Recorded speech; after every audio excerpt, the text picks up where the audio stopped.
You're listening to the Armchair GM Sports Network.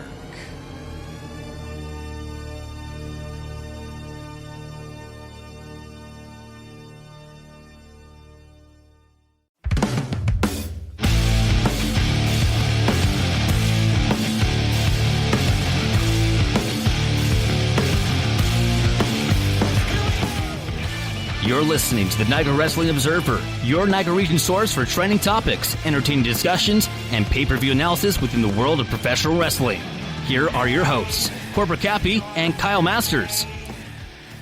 How's it going, ladies and gentlemen, and welcome to the first installment of the Niagara Wrestling Observer right here on the Armchair GM's Sports Network, your source for North American sports coverage by sports fans for sports fans, delivered to you right here from the beautiful Niagara region. You can follow the podcast itself on Twitter, a brand new Twitter account for this podcast, and that is NWO Pod. You can also follow the Armchair GM on Twitter as well. Give them a follow at the same time, at Armchair GM Pod. Like us on Facebook, facebook.com/Armchair GM's Network. Follow us on Instagram by searching Armchair GM Sports Network. Listen to us on our main platform, which is Spreaker.com. And it also has a glorious app for you to download by searching the Armchair GMs within that app. As well, you can follow us on, or listen to us on Spotify, YouTube, Apple Podcasts, Google Podcasts, iHeartRadio, CastBox, and Deezer. Yes, so many different platforms for you guys to enjoy the Armchair GM Sports Network. Lastly, go check out our website, armchairgmsports.com, for all things regarding our network. We got articles, we got podcasts, sponsors and contributors are all on that website. So go check it out, guys, and listen to us wherever is most convenient for you to listen to myself and my co-host. And speaking of my co-host, I am joined by my co-host as we begin this venture into the wrestling part of the sports world. He is known as Mr. Corporate himself. I have Corporate Cappy. You can follow him on Twitter at Corporate Cappy. Corporate Cappy making his return. What's going on?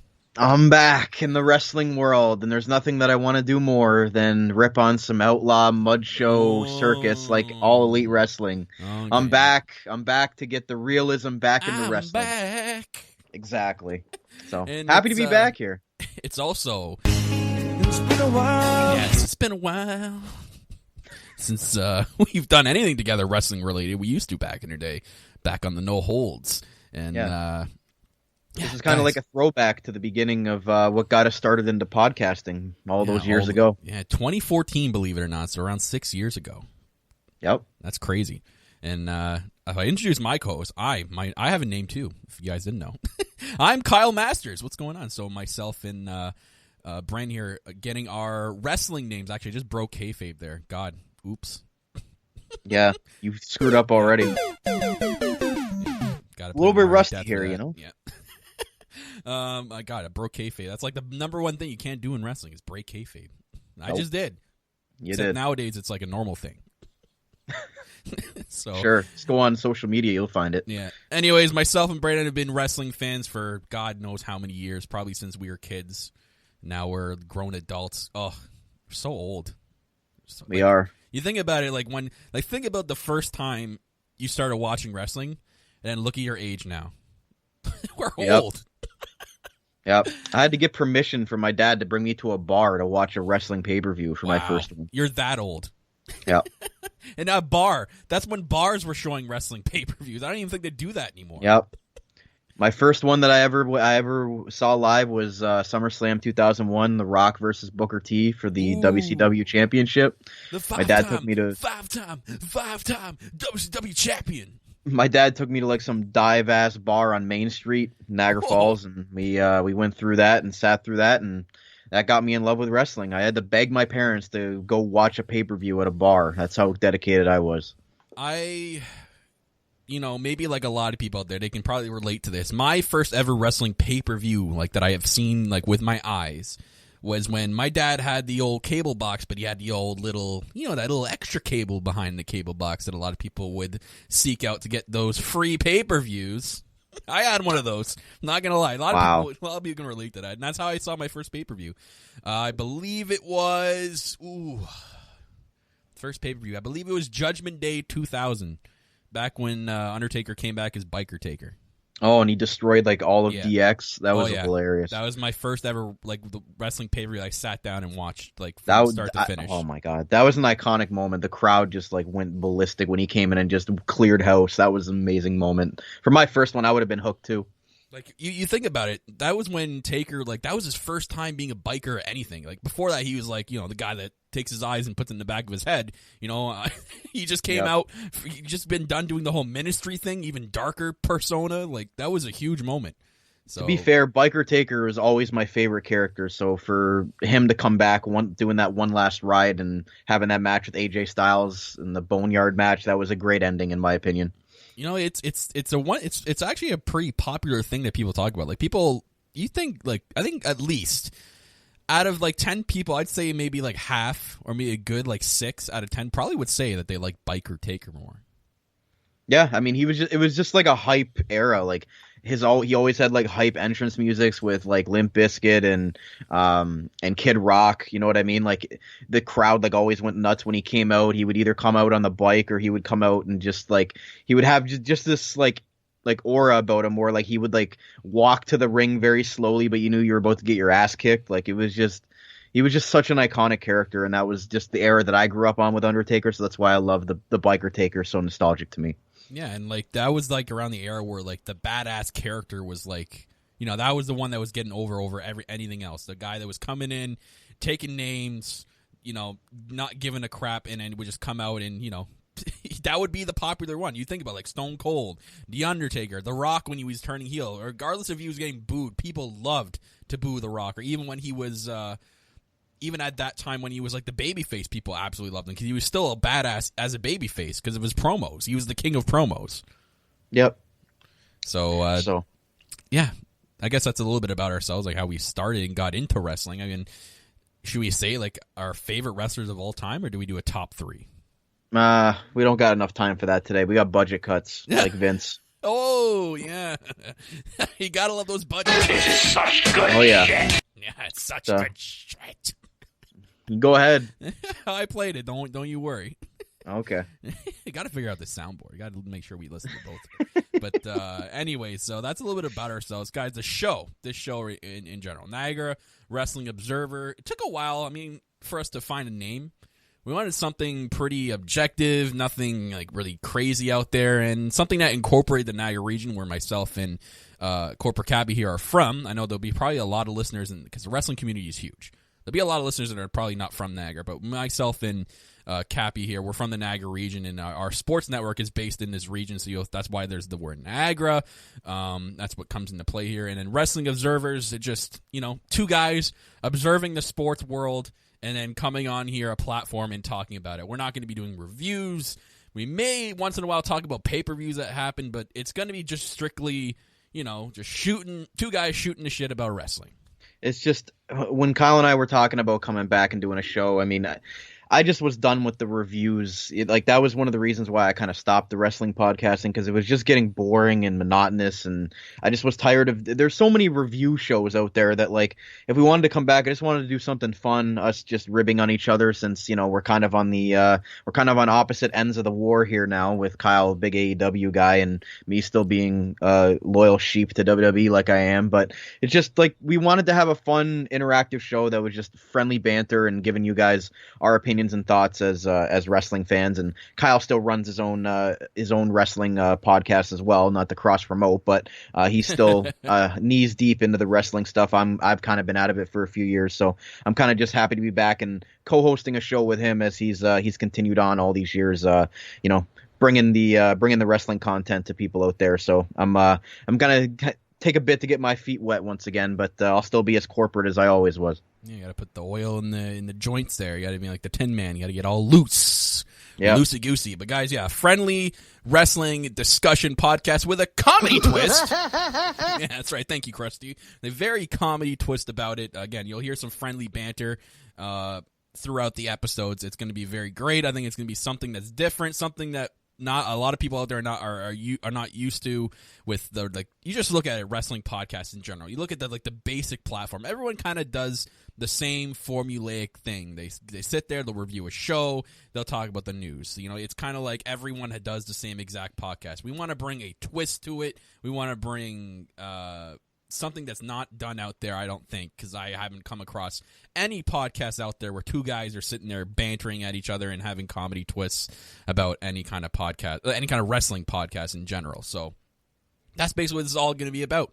And we got a jam-packed show today. We're going to be, I guess on the docket, we're going to talk about the current state of professional wrestling as it ties into COVID-19, the global pandemic. We're going to talk about the Pat McAfee and Adam Cole hot topic that's been going around. We're going to get into some Wednesday Night War stuff, talk a little bit about the ratings, and then we'll finish off the show with, actually, you can see in the thumbnail if you're looking on YouTube and all our advertising, the big news of Vince McMahon's WWE quarterly meeting with his shareholders. We got some stuff to talk about there, because what Vince McMahon says in those things. This is such good shit. Yes, such good shit for sure. Listen, Father Vince knows best, all right? Oh, Father Vince. Yeah. I will just for the show. Into this. Okay. Just for the show, people must know that I refer to Vince McMahon as Father Vince, as he is the god of professional wrestling. Okay. I mean, maybe. To me, I mean, my opinion. Well, that's because you're full of crap. Yeah. Thank you, Triple H, for letting us know how I think of that. You're full of. Hey, you know what? Voodoo. I'm in character already, so I'm already one of Vince McMahon's corporate yes men. Yeah, we're pumped. Let's go. Woo! Yeah, just like Ric Flair. Let's go. We're starting this off hot. So, guys, we're going to take our first commercial break here on the Armchair GM Sports Network and on the Niagara Wrestling Observer. We'll be back to talk more wrestling, so don't you go anywhere. And here we go, a brief word for our sponsors. Carmine's Pizzeria Italiano, serving traditional-style Italian pizzas made with the freshest, top-quality ingredients. Loaded subs and their famous chicken wings. Winners of the Reader's Choice Diamond Award, 4 years running from Niagara this week for Best Pizza and Wings in Niagara Falls. Home of the best tray and wing combo in town for the price and quality. Open daily from 3 p.m. to 9 p.m., located on the corner of Drummond Road and Dunn Street. Available for call-ahead pickup or delivery at 905-374-4400. Make sure to like them on Facebook and view their website for their menu at carmine'spizzeria.ca. Carmine's Pizzeria Italiano. Way too good. As we all adjust to this new world that we're living in today, masks are now mandatory. And Niagara's own Custom PPE is Canada's leading face mask provider. Visit them online at customppe.ca and choose between several mask options with different colors and sizes. Add your organization, company, or team logo so you make your face masks unique. Available to purchase online 24/7 at customppe.ca and shipped within 1 week. They have the best prices and quickest turnaround in Canada, and no order is too big or too small. Also offering custom floor stickers as well as face and counter shields for your business or workplace. Visit customppe.ca and use the code ARMCHAIR at checkout for 20% off your custom or blank face mask today. Custom PPE, Canada's leading face mask provider. Attention job seekers, if you are currently looking for work in the Niagara region, you owe it to yourself to check out the services provided by the Niagara Employment Help Center, located at 6100 Thoroldstone Road, Niagara Falls, directly across from the Camisos Plaza. Their free services include resume and cover letter writing, community resource and referral information, local labor market information, job search strategies, assistance with clarifying employment training and career goals, employment counseling and job search support, second career information and registration assistance, and all their services are currently provided by appointment only. So give them a call at 905-358-0021 or visit their website at ehc.on.ca, the Niagara Employment Help Center. This Employment Ontario program is funded by You're listening to the Armchair GM Sports Network, the Niagara region's best local source for North American sports podcasting coverage. By sports fans, for sports fans.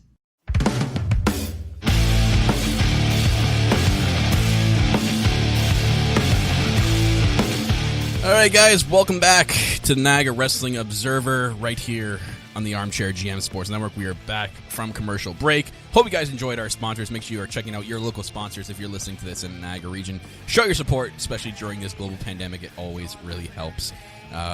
We're here to talk about the current state of professional wrestling, as coincidentally, as it ties into COVID-19 there, Cappy. Here to talk about what we think of the current product, how we think major companies have been taking the global pandemic with their product, and what maybe we foresee them doing when it comes back to normal, or when we think it'll be coming back to normal. So we'll start off with how we think of the current product there, Corporate Cappy. Always a hot topic when it comes to wrestling fans. Oh, I'm going to be honest with you. The last 3 or 4 months, I've been completely tuned out of the current state of WWE. I can't get into it with the no fans. And they've been, for the first little bit, and even for WrestleMania, it was weird. They had nobody in the crowd. They were doing it at the Performance Center. It just looked weird. Then they started putting like Performance Center talents and developmental talents like in the crowd, and apparently they're being told how to react to things, and it just seems really bad. And wrestling is one of those things that you just need a crowd reaction for, and I feel really bad for the wrestlers because obviously they feed off the crowd in a good or bad way if they're heel or babyface, and to not really have a real crowd and have like a simulated fake crowd at this point, like it must be difficult for them to go out and perform when you don't really have the same atmosphere that you would in front of a live crowd of, thousands of people, which obviously can't happen right now. But it just seemed like at the beginning, like I kind of wish that WWE would have taken a break and kind of said, let's take a month or two off and let's get the testing done. Let's, we can't have anybody in the crowd, so there's no point in continuing it. But they instead went with the road of continuing on despite the pandemic, and to some people that was a wrong decision. Some people, they think it was a good decision to keep going for TV ratings and things like that. But honestly, got really tuned out of the product. It was really just not interesting to me. I was not tuning in every Monday and Friday to watch these events, and even the pay-per-views didn't really get me that excited. So I'm going to be honest, it's been kind of tough being a wrestling fan during this pandemic. Yeah, and when it comes to the crowd noise thing, I completely agree with you. I can sit here and be a smart and say, well, AEW's doing it great, but you know what? I still feel the same with watching AEW. Like, it's completely different than having a live crowd. The wrestlers, I mean, I'll give credit to AEW here. I'll give them a little bit of a push that the wrestlers at ringside have done a really good job, and they're very, very enthusiastic. They had like the heels on the one side and the baby faces on the other side, and even the wrestlers come out and they play to each side, which is pretty cool.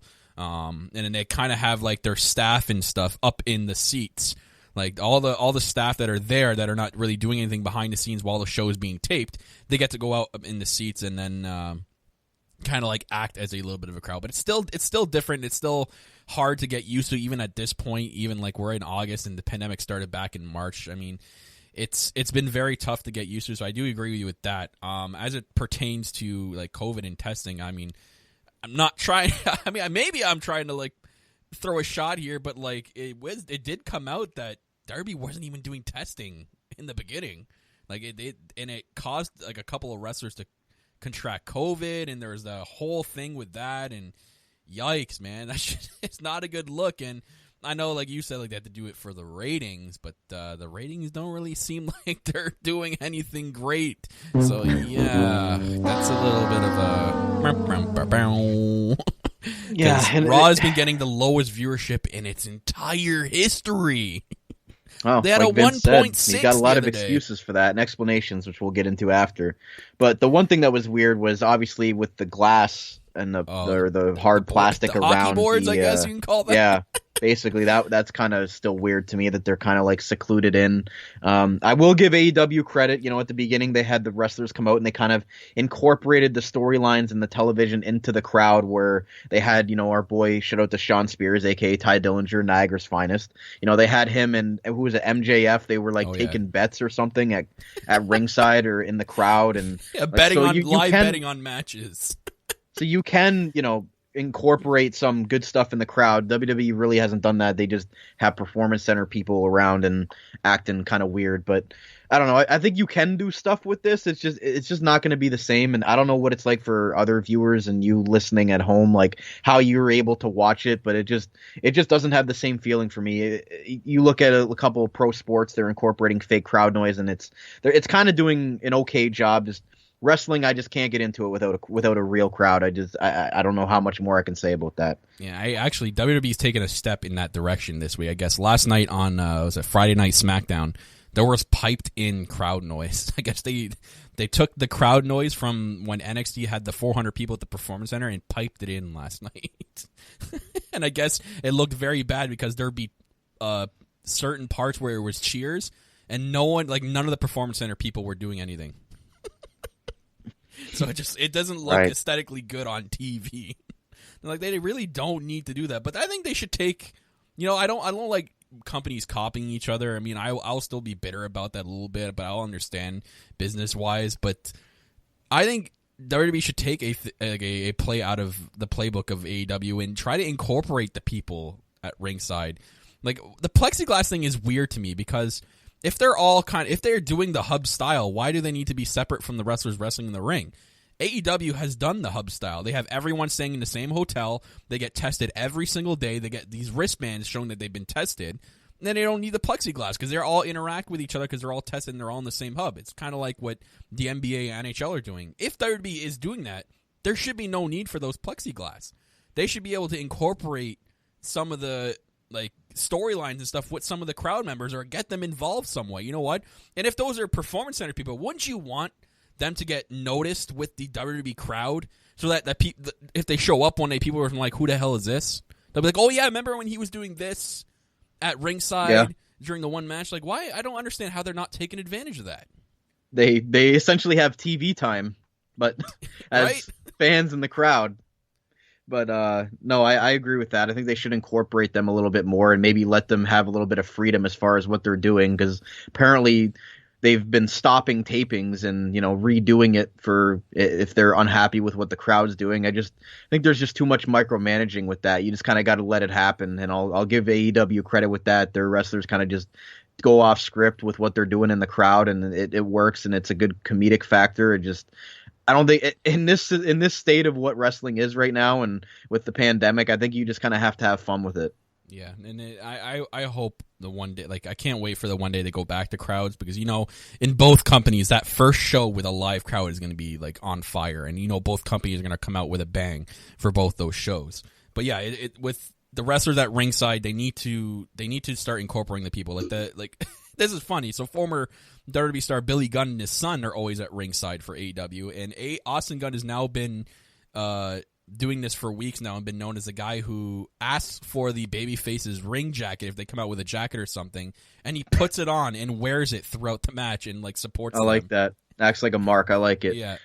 Last thing, I don't want to spend too much time on it, but what do you think about live events and if they're going to return to doing those, and how much do you think that'll affect if they're only able to have 25% capacity at these live events? Do you even feel? I know you were supposed to go to a AEW event in Rochester.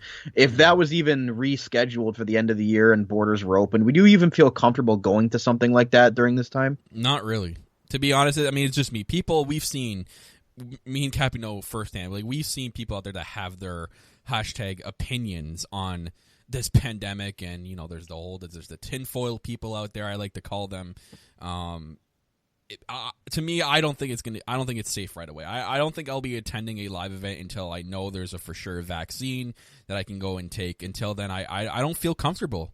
Because they could bring 25 people in. They could separate us all apart. But to me. It's a trust thing for me. I don't trust people. I'm going to take one wrong turn in that building, and I'm going to walk into someone's sneeze who's not protecting themselves. They're going to be, and then projectile right in my face, and then, that's going to be it. I don't trust it.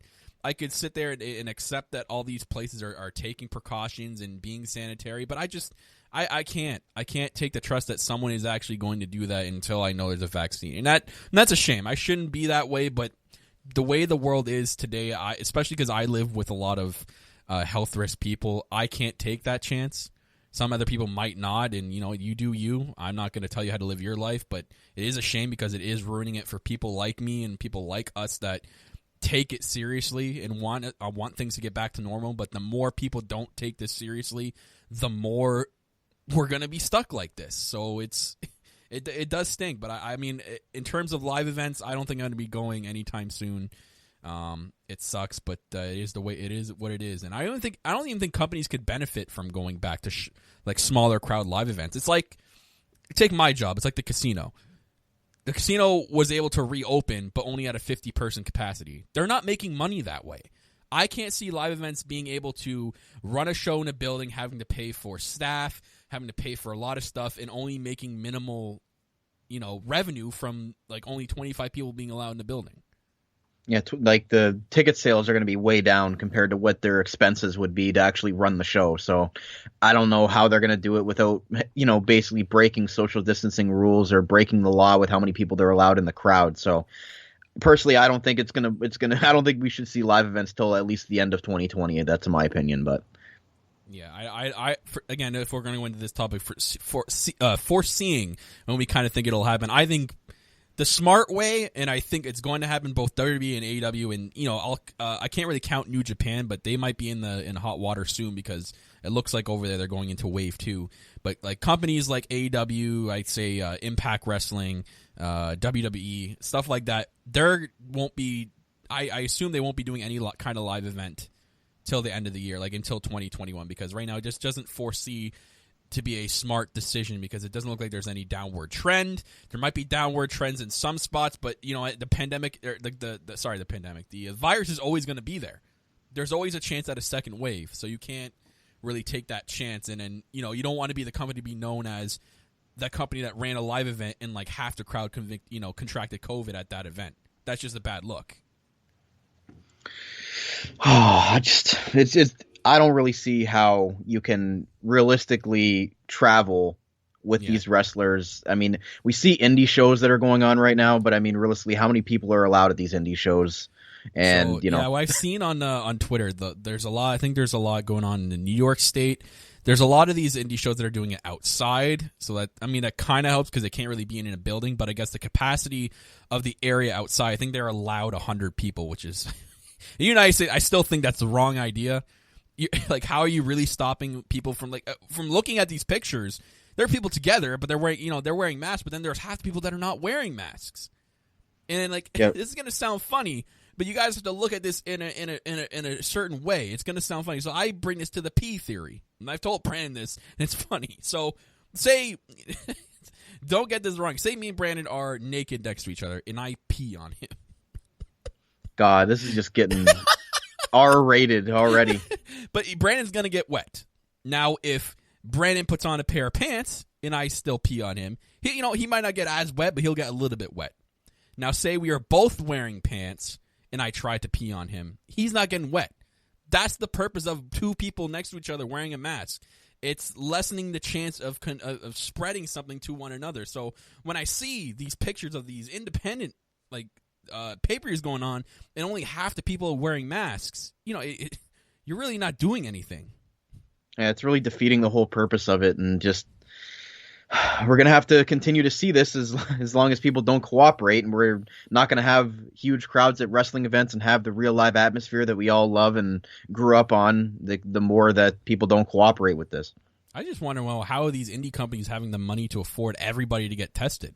Do they have these professional testing things that these big companies like WWE and AEW have? How do we know the wrestlers are getting tested? You know what? If only they had Vince's spray, man. Vince has the spray. Yes, we haven't brought that up yet. Vince apparently had a spray that he was spraying around. I don't know if this was Febreze, if it was just water in one of those little spray bottles, a mix or of what. Lysol and Febreze, I think, together, and then he took the juice from the bottom of the Lysol container that usually sticks around, and he pours that in it too. And that's the cure that they were testing people with, was the spray, man. It's a spray. It is. Oh man, what a joke! I can't believe that was a thing. Yeah, maybe they just had the spray, but again, with wrestling, again, you asked me that question. Are you in the same boat? Yeah, absolutely. I haven't gone to a wrestling event in over a year anyway, so I don't really see myself going to one anytime soon, especially not without proper hygiene, or I can expect the others to have proper hygiene and proper PPE and things like that. Like you said, it's more not. I trust myself. I just don't trust the other people to have the same protocols that I'm abiding by. Yeah, it's. I mean, it sucks that it comes down to a trust factor, but clearly this pandemic has shown that people are just you can't really trust a lot of people out there. But speaking of PPE, make sure you guys go check out one of our sponsors, Custom PPE. Guys, they are a custom PPE Canada by The Print Box, and it was built on more than 20 years of experience in the Canadian printing industry, and as one of Canada's leading print houses, they are a close relationship with thousands of Canadian businesses that are allowed the addition of custom face masks, custom floor decals, and other PPE products that are a lineup of service. So go check them out, guys. Custom PPE. So I had to give them a quick shout out there. And if you use the code armchair at checkout, you get 20% off your custom PPE order. Look at that. We're giving you guys a promo code here. Armchair, was it armchair? Just armchair at Just checkout. Armchair. Ooh, yeah, I always like my armchairs. But armchair at checkout, you guys are going to save yourself 20%. So go check them out, Custom PPE. But yes, Brandon and me are on the same page when it comes to live events. I foresee them not coming back until next year. Until this pandemic really does take a decline, especially in the United States. The United States is the big hotbed, and as we see over in China and over in the West, in the Far East there, it looks like they're going through a second wave. So, I mean, the virus has not disappeared. Just because it's summer doesn't mean it disappeared. This virus is always going to remain there until we get a proper vaccine. And again, we are ways away from getting one. So it's a shame. I don't like to live my life like that, but hey, I will take word from the World Health Organization over some random Yahoo on Facebook telling me how to live my life. I'll listen to Father Vince. Yeah, and his spray. Man, come into a store near you, the Vince spray. Exactly. Oh, man. We got to talk about something that's trending right now, and I want to get your take on it, and we both have seen it. Something that's trending in wrestling right now, and that's the whole Mr. Pat McAfee, I guess this legendary NFL kicker he's being known as, or the punter. The punter, sorry. I mean, he is probably the most outspoken punter and the most trendy punter that the NFL has ever had. I mean, he does cut a good promo. He does cut a good promo. You got to give him that. At the NFL draft, he did a nice promo when announcing one of the Colts draft picks. So the guy does have a personality. Yeah, I mean, that's why probably WWE looked at him. So, speaking of him in WWE, so on his Pat McAfee show, he had Adam Cole, and if you guys haven't seen it, you guys have to go back and watch. I don't have any clips or anything of what happened, but there's a very, very interesting argument that happened that caused Adam Cole to walk off the show. There's a lot of explicits being said on it as well. It seemed very real. From what I'm seeing on NXT television this week and reading around, I'm assuming this was a work. I think it was a really nice work, but it was very well done.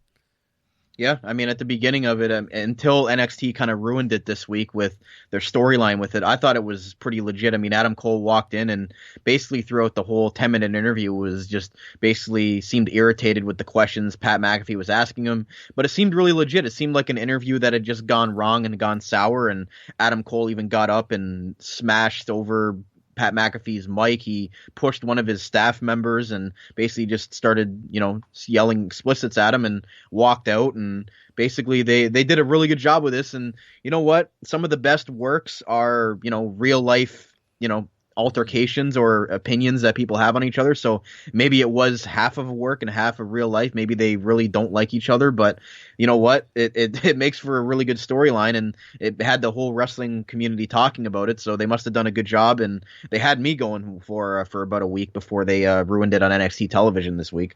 Yeah, it's. I think for sure it's a very good work by NXT. Speaking of, because after what I've seen today, Triple H, or they put him as Hunter Hearst Helmsley. They use his real name, or no, his real name is Paul Levesque. What am I talking about? But he appeared on the Pat McAfee show as Hunter Hearst Helmsley. And oh my God, did he come out with like his Hunter Hearst Helmsley? No. robe? He was in a typical dad looking down at the camera webcam, and he was basically saying that I understand. That Adam Cole's come out and apologized, but hey, that's your show, Pat McAfee. You're a button pusher, and he was calling him you're kind of like that's what your show's about. You're an agitator, and Pat McAfee was taking offense to that, and it was a whole thing. So I think it's a pretty great work done by NXT. I mean, not shocked. A lot of good things do come out of NXT. That's all I'm going to say there. Yeah. But and we saw Adam Cole and the Undisputed Era return this week on NXT television. So it goes hand in hand in how big of a work it was. It was to get Adam Cole's name back out there for his big return. Obviously, too, with his over the last couple of weeks, there have been talks about his contract. Did WWE re-sign? Then there are people saying no, he re-signed last year. There's always going to be talks in the wrestling community. We don't really know whatever is going to happen until we see it on television. But it was a pretty good work. I think it was pretty good, and to keep relevant, right? It's also a ploy too, because NXT is going head to head with AEW every Wednesday, and they have to do stuff to get the ratings up, and I'll give them props. As being an AEW mark here, I'll give them props. That is a very smart way to get the ratings turned the other way. So I mean, it didn't work this week, but it is a good way to start trying to turn heads. Yeah, I don't know if Pat McAfee is actually legit training to be a wrestler. I know that during that interview he said that he trained in someone's gym, and that what got Adam Cole really pissed off was that you don't even know what it's like to be a wrestler just because you had a one training session. So I can see maybe Pat McAfee and his goons end up, having a feud with the Undisputed Era, but it was a really good job by Adam Cole, and it kind of got NXT noticed on a larger scale, because Pat McAfee also obviously covers professional sports. So people that watch this show that aren't really wrestling fans also saw this, and then maybe they're intrigued to tune into NXT as well. So they tried to reach a broader audience, and I think they did a good job with that whole interview. And all I'm going to say is that WWE has the gold mine in Adam Cole. This guy has the ability to be your face of the company and the next Shawn Michaels, like the guy that's going to highlight main events of WrestleMania for years to come. If they don't use this guy properly and don't call him up the proper way and build him the proper way, he is doomed to fail, as many up-and-coming stars have been called up have already failed because they don't know how to use talent that's in front of them. And it's a shame, because I put it towards, I think the main roster is always looking for that next Rock or Stone Cold or John Cena, but they're putting them in those same categories. You cannot put them in those same categories. They're not going to be the exact same as those guys. They are their own unique character, and if you don't go with it and give it a chance, you don't know it's going to fail or you don't know it's going to succeed. So I really do think they have a gold mine with Adam Cole, and if they don't do anything with him that's going to make him want to stay, I'm sorry, it sounds so typical, but he is going to be AEW bound 100%. Obviously, with his wife being over there and his friends that he grew up in the Indies with. I mean, if they don't use him and he wants to go somewhere that he's going to be used as a top star, I'm sorry, he'll go to a place like AEW where he knows that he'll be treated like a top star and be pushed into that capacity. I mean, you don't necessarily need the biggest guy. I mean, you see Seth Rollins has been kind of molded to that in WWE now as being like the top guy that they can move back and forth between heel and babyface, being the top draw. I can see Adam Cole kind of slotting into that spot too. I mean, you can't just expect everybody to be Stone Cold, The Rock, John Cena-esque. I think the new style and what wrestling is today, I think you do need a little bit of a different personality at the top, somebody that can really work. People love the work right now, but you also have to have a great character and have the reason why people want to get behind you so much. So I don't think that I think kind of the Adam Cole, Seth Rollins-esque type guys are the guys that are, getting the most over now, as opposed to the Hulk Hogan's of back in the day. It's a different era of wrestling nowadays, whether you want to admit it or not. Anymore. Whether you want to admit it or not, it's a different style of wrestling and what sells nowadays compared to the 90s. Mm-hmm. Yeah, there's always tapes for you guys to go back and watch. I mean, I do think there's some good stuff that we can take from those eras, but at the same time, you kind of have to move forward and mold it into what wrestling is now. Yeah, and then they have a gold mine with Cole, man. He's a complete package. The guy can promo. The guy can work in the ring. He's had like multiple, probably greatest NXT matches of all time matches. And he can work. He can work with about pretty much everyone. He's shown that in NXT, guys his size, guys smaller than him, guys bigger than him. He is the ultimate worker. And I don't know why they don't see the gold mine in him. He has a good face. Like, he could be the face of the company. 100%. I'm not just talking as an undisputed mark here, because I am. I'm not going to lie. I just think he has all the check marks to be the guy. It's funny because basically him and AJ Styles were both, indie darlings, and Styles, when he came over to WWE, went right to the main roster, just bypassed NXT, and Adam Cole's kind of been in NXT for the last couple of years and hasn't really had that opportunity to go up to the main roster. So it's kind of those two guys, I kind of put them in the same category as far as who they can work against, and they can work against basically anybody their size, like you said, bigger, smaller. And we'll have to see if Adam Cole ends up eventually getting called up, if he gets called up with his whole crew or not. But that would be something really cool to see, is Adam Cole. We saw him in the Royal Rumble. Obviously didn't get that big of a look, but he has made his main roster debut and then went back down to NXT. But I would love to see what Adam Cole can do on the main roster. But then again, it's a different style. You know this. Once you go from NXT to the main roster, it's not the same type of product anymore. It's a television anymore. show and a wrestling show. We're not in the wrestling business, as Kevin Dunn says. Sports entertainment business. Wasn't that Vince to Ted? That too, but Kevin Dunn also says we're not wrestling, so I don't know why you'd think we're wrestling without doing his without making fun of Kevin Dunn. But anyways, I think they'll be called up with the Undisputed Era. Undisputed Era has the potential to be the next Shield, the next big giant faction in WWE that's going to get popular and kick off. But the way it looks, maybe they'll hold off. Maybe they'll hold off in NXT until we get live crowds back. Because I think the smart way to do is you debut those guys with a crowd and a familiar crowd that knows them. Oh yeah, you need to do something big like that. You gotta have the live crowd for that. So I'd be okay with holding off. And they could stay in NXT. NXT's got a lot of new stars who they're building up that could feud with the Undisputed Era. So there's a lot more newer feuds that are being drawn up here, like guys that are coming up, like Keith Lee. There was that big guy that just qualified for the ladder match. I haven't watched NXT in a while, so I'm forgetting the names. There's Dexter Loomis, I recognize. Isaiah Swerve Scott. There's a lot of new people in NXT that are coming up here that are doing really good. So you never know.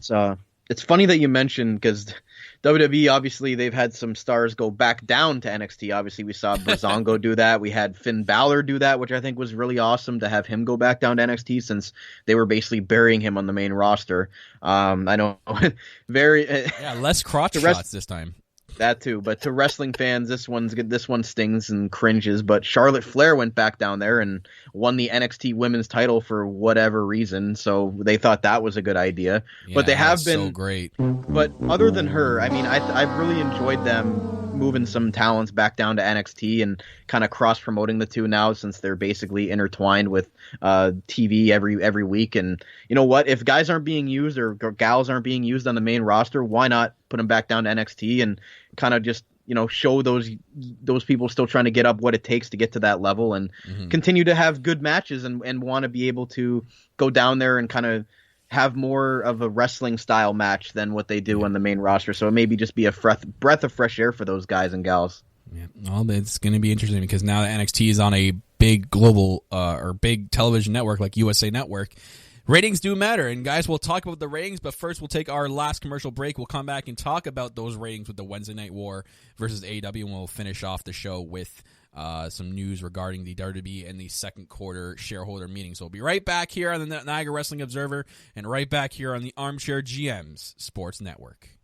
J&L Flooring is a Niagara-based specialty flooring and design company. They take great pride in providing elite customer service and support. They are a specialty flooring and decor boutique shop with a beautiful showroom, great pricing, and a wide variety and truly unique selection of products. All their products are environmentally friendly and responsibly produced, so you can feel great about your flooring choices. Their goal as a local business is to build authentic relationships based on honesty and integrity that they foster with respect and authenticity, offering unique and wide range of quality products presented by a knowledgeable and patient team. They connect with their customers to simplify the process to make their life easier and to make their homes beautiful. Visit them at 4424 Montrose Road, Niagara Falls, or find out more at jnlflooring.com. Open Monday through Friday, 9 a.m. through 5 p.m., and Saturday, 9 a.m. to 3 p.m. 905-358-3299 J&L Flooring. The Spicy Olive Bar and Grill is located on the top of Clifton Hill and just a 5-minute walk from the majestic Niagara Falls. It is conveniently nestled in the heart of the tourist district. A family-owned and operated business, the Spicy Olive opened its doors in May of 2003 and has since been established as an authentic and unique Italian restaurant and bar. Its rustic ambiance and time-worn finishing provide a warm and inviting dining experience. Offering an array of delicious dishes, they specialize in authentic Italian cuisine, homemade sauces, fresh ingredients, and consistently providing providing a strong foundation on which they build their menu. As night falls, the Spicy Olive shifts to a lively lounge where drinks and live music come together to make a perfect evening. For more than 15 years, they have provided not only for their dedicated locals, but their customers from all over the world with authentic Italian food and great live entertainment. Open daily 5 p.m. to 10 p.m. for dinner and till 2 a.m. for drinks. Check out their new menu and book reservations on their website at Spicy Olive Bar and Grill, it's with an E at the end, .com, or call 905-371-2323 for reservations as well. The Spicy Olive Bar and Grill, the Government of Ontario. You're listening to the Armchair GM Sports Network, the Niagara region's best local source for North American sports podcasting coverage. By sports fans, for sports fans.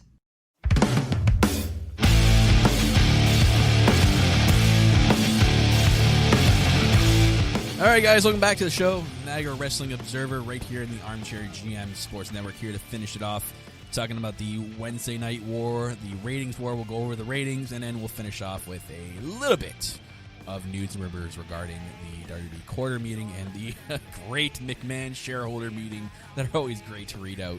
We'll have some fun with that when we get to it. But first, Mr. Corporate himself. Got to talk about the ratings. Yes, ladies and gentlemen, Let's get into the ratings. I'll put a little music for us here. There we go. All right. The great Wednesday Night War ratings. AEW versus NXT. You're great. I guess you can call them they're part of the E there, Corporate Cappy, so I guess you have to defend. Yeah, you don't want to show off the Monday Night Raw and Friday Night SmackDown ones, because you wouldn't want to talk about that anymore after we compared those ratings. They're just so low, it's just hard to talk about. It's just tough. But talk about this week's ratings, guys. AEW 773,000 compared to NXT 707,000. That is up that 14% for NXT, but down 8.52 for AEW. In the I guess a demo that works, the demo that everyone looks at, the 18 to 49 demo, AEW had a .30, NXT had a .18, which is actually +5 for them, and a -6 for AEW. So while AEW won in both ratings, they were down in percentage. So, harsh. But the best part about the ratings is we get to see what other shows won ahead of our two companies.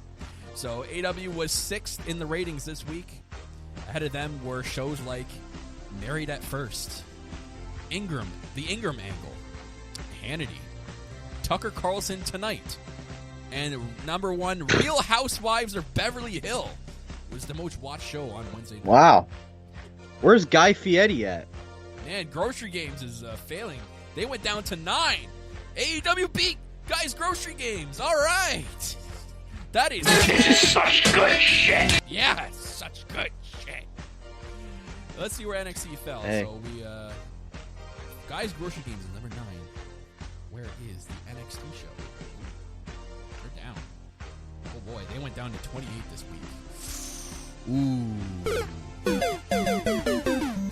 Ouch. Ahead of them were shows like Build Me Up, Guy's Grocery Games, Fox News at Night, CNN Tonight, The Rachel Maddow Show, Anderson Cooper 360, Forged in Fire, The Five, and lastly but not least, everyone's favorite show at midnight, 12 Ounce Mouse. What? Yes. NXT lost their show called 12 Ounce Mouse. See, like Vince said, just not getting it done with these new talents. Got to bring back all the old guys. Let's talk about the I guess this war, if you can call it war, on Wednesdays. Obviously, it's not going to be as great as the Monday Night War back when WCW and WWE were going at it. It's been deemed the Wednesday Night War. Brand, what was your overall thought of the Wednesday Night War here? That's been going on, I guess, since last October. The Wednesday Night War, huh? Yeah. Well, that was AEW's idea to go on the same day as NXT. So I don't know. It was only after that they announced the TNT Wednesday Night partnership that NXT suddenly went to the USA Network, and they're sitting there going, "Oh, we were having this planned all along." I'm so sure. You know what I say to that? Well, that's because you're full of crap. yeah, I don't know about that, but You know what? I mean, it's a good thing they didn't go on Monday or Friday because they just could be completely blown out of the water. But you know what? If NXT was that when they went to Fox Sports, was that when that started? USA Network. Or sorry, yeah, the USA Network. Weren't they supposed to go to Fox Sports? Or they were supposed to be special? on. They're actually supposed to be on Tuesdays, part of Fox Sports 1, and then that never fell through. I don't know how, but then they got the USA Network to come on board, who show Monday Night Raws on Monday, and then they get wrestling with NXT on Wednesdays. I mean, they're doing better ratings than I guess expected. Obviously, the biggest ratings I think each show ever had were back in October when it first started. I think both shows actually reached over 1 million views because they wanted to see how they were going to start, and it's kind of diminished a little bit. It does kind of stink because, like, when it comes to the rating, I think obviously with AEW being a brand new company, it's going to take time for them to get those ratings. Everyone's so familiar with the WWE, and it's, you know, any new company out there is always going to struggle with ratings right off the bat. Like, and I will give it to WWE. WWE is the powerhouse. They're the number one company. They've been the number one company for so long. It's going to be tough for a new company to come out and get those same kind of ratings and the same kind of traction. So I think AEW's done a good job so far of you know, targeting the key demos, and especially like when they were touring around, they were targeting those key demo arenas. They were going to university campuses and targeting that age group to, you know, get those people to tune in and start watching AEW and get into wrestling again. So, and I think I'll give props to NXT as well. NXT came off the network. It was they were on a platform that not a lot of people had, and it was a platform that is continued to this day diminishing in subscribers. So you for them going from a network to live cable television, I think that did a pretty good job for them. And a lot of their stars are getting more well known, and it's a good job to get those stars more well known for them to get, you know, maybe called up or called down, however you want to look at it, to SmackDown or Raw. They're more well known than, you know, say just being on the network. Yeah, I can't really add anything to that. Just I think it was a smart move for them to go to cable television, although the only thing I don't like about that is apparently Vince has more of a hands-on approach along with Kevin Dunn as to the production of NXT. It just seems like when they took it off the network and when it went to cable television, the show kind of got watered down a little bit, and it wasn't as it wasn't the real NXT that we had been seeing on the WWE network for the first couple of years. Yeah. I will give them props, though. The takeovers have been the same, which is good. It's tough because even when before that, takeovers were always tough. It's almost like the next takeover was always trying to be more better than the one previously. But to me, in my eyes, they were all just great, and then they're still keeping that pace, which is a plus. Because takeovers they're such a fun wrestling show to watch. If you guys don't watch NXT Takeover, like, you need to get into that. If you love the actual sport of wrestling and the storytelling in the ring, Takeover is a pay-per-view you need to watch, and I still tune into the takeovers today, even if I'm not watching NXT on a regular basis, which, you know, I probably should be, but just watching a takeover, you're just having so much fun watching those shows, and they're not, you know, like 18 hours long. You're not getting a lot of like you're not getting a lot of mumbo jumbo in between that's not needed on pay-per-view. You're not getting matches that probably belong on a regular episode of Raw or SmackDown. You're getting top quality pay-per-view matches from start to finish. So I love the way they're doing their takeovers. And they max it out at like 5 matches. I think that's all you need for a pay-per-view. You need 5 to 7 max matches that are going to keep the viewer tuned in. Wow, you don't want to have like 4 hours and like an hour pre-show of pre-show in the morning, have like a midday coverage, and then have the 8-hour night coverage. You know, I have it all day. Yeah, well, maybe the one good thing from this pandemic that maybe helped WWE is maybe they're going to go to a 2-night WrestleMania from here on out, because they did it this year, and you know what? Maybe it would be better as opposed to just having people sit through 8 or 9 hours of wrestling. Is just a lot. We did it at WrestleMania, was that 34? Yeah, 34. At New Orleans, and it felt like an eternity. So, and you get tired after a while. So I think moving to 2 nights, kind of like New Japan does with their big pay-per-views, I think is a smart thing, and it might be something that WWE looks at down the road in the future, that maybe the 2-night WrestleMania is the way to go, and to get more viewership in that way as well.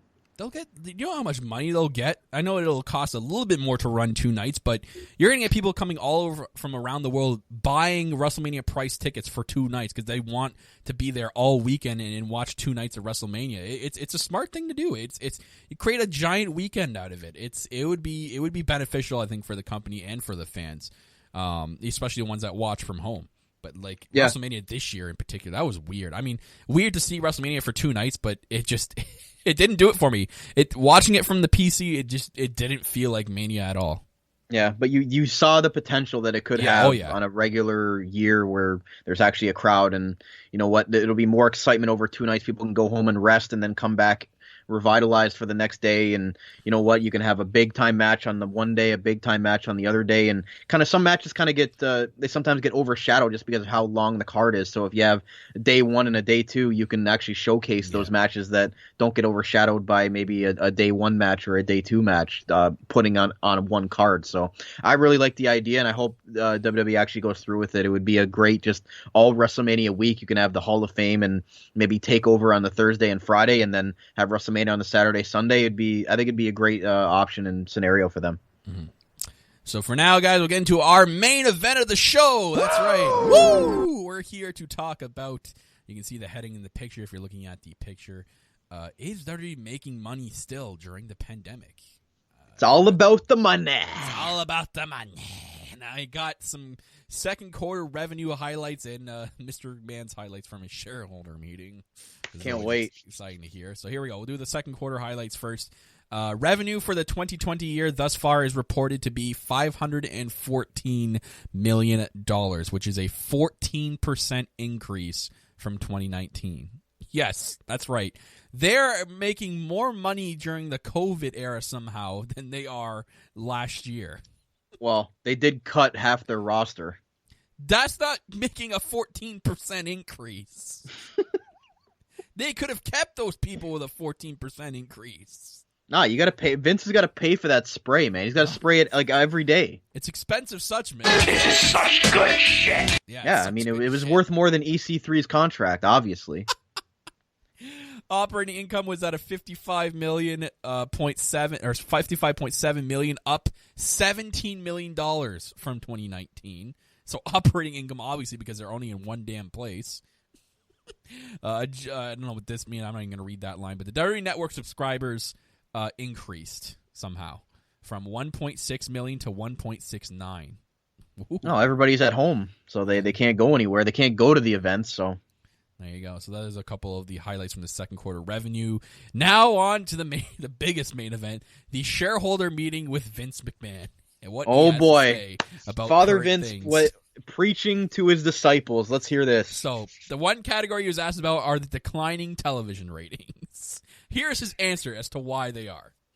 We have a 30-plus year track record of creating compelling characters and engaging a variety of audiences. And we obviously remain confident we can continue that with our collective ability, even in the most challenging environments with no live audiences. Oh, so you're still creating characters today. Gotcha. Yeah. Compelling. Right. Or just using the same ones you've used for the last 10 years.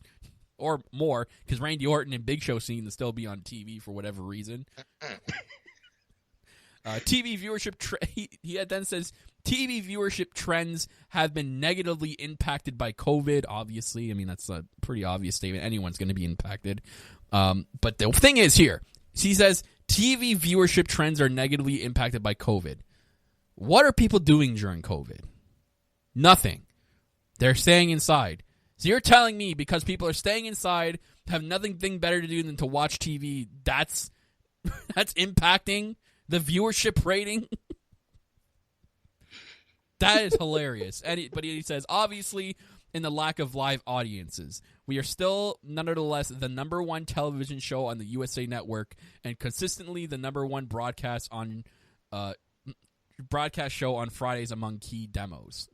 Oh, so he's bringing the key demo into it. Even though SmackDown was doing 3 million people last year, they're now down to a 1.8.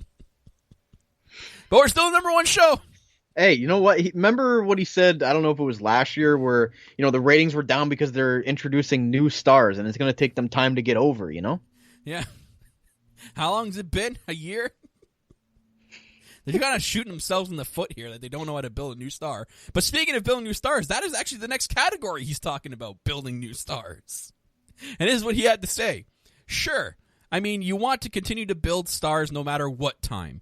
It is so. As Paul, a.k.a. Triple H, just mentioned about NXT talent, he has done an extraordinary job of creating new stars. As they continue to evolve, they'll continue to come up to Raw and SmackDown. So Vince McMahon acknowledging that Raw and SmackDown are still, you're coming up to those brands. He's still not acknowledging NXT as a third brand, which is hilarious.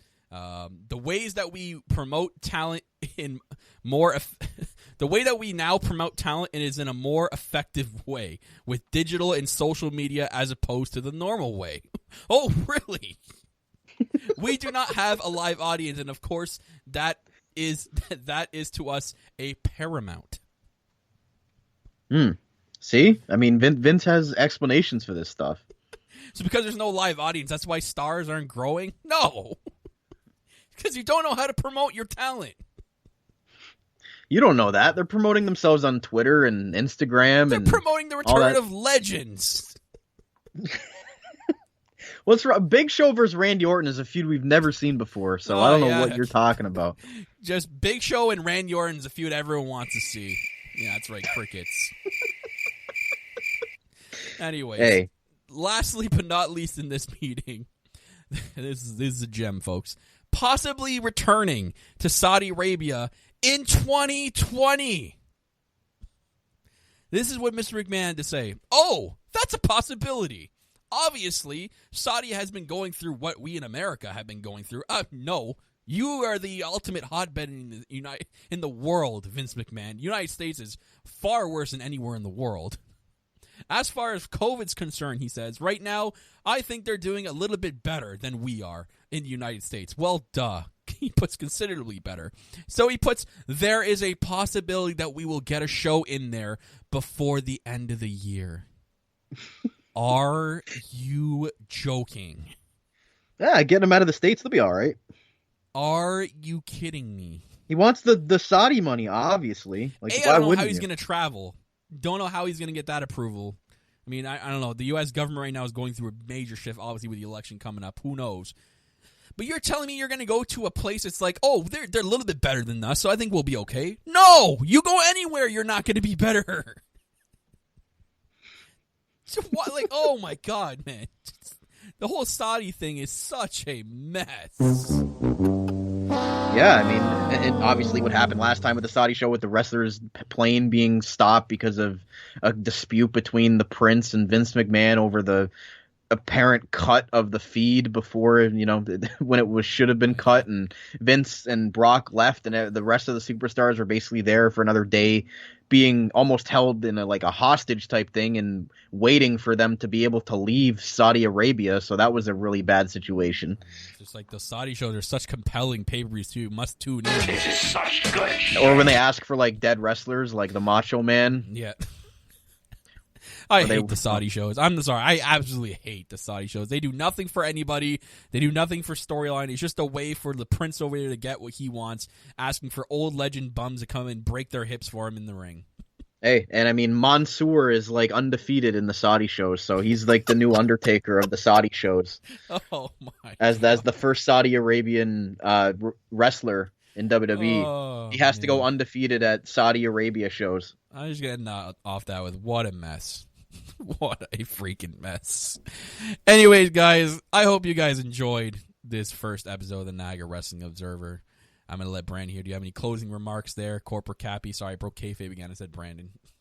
No, it's okay. I'm just happy to be back. It was nice bantering about some wrestling with you guys, and hopefully you guys enjoy what's to come on the network, and as well with this wrestling show, the NWO, the Niagara Wrestling Observer. I can't wait to sweet. It is. I can't wait to dive in, and when we start really getting going with this, and when I really get going and start, getting Kyle fired up with making fun of his outlaw AEW mud show over there. Outlaw mud show, yes. There's lots of mud there. If you guys don't know. Continuing to bump up WWE and Father Vince for all the great stuff that they do. So I can't wait for us to go at it on the show. It's gonna be hopefully entertaining for you people out there, and a little bit different from what you're used to from wrestling podcasts. Yeah. Well, guys, that is going to wrap it up for today's episode of the Niagara Wrestling Observer right here in the Armchair GM's Sports Network, your source for North American sports coverage by sports fans for sports fans, and delivered to you right here in the Niagara region. As always, I'm your host. As always, I am Kyle Masters. You can follow me on Twitter at RealKyleMasters, and you can follow my co-host. He is the Mr. Corporate himself, Corporate Cappy. Follow him at Corporate Cappy. All links for you to follow will be in the description of the video version of this podcast or on armchairgmsports.com or armchairsports.com. God, I got to get that right. Thank you to my co-host, Corporate Cappy, for the discussion today. Pleasure as always. A big thank you to all our great sponsors who help put us and support our network to keep the show on the air. Thank you to all of them. And guys, if you're in the Niagara region, go check out your local sponsors, especially during the hard pandemic. It is always nice to support those sponsors and support the sponsors of this network. And finally, to you viewers out there, especially for tuning in and listening along with us and for listening along with this episode. This has been another episode of the Niagara Wrestling Observer, the debut one, right here in the Niagara Armchair GM Sports Network, by sports fans, for sports fans. Take it easy, everybody, and thank you for listening to this too sweet podcast. Get Vince a spray. Are you ready?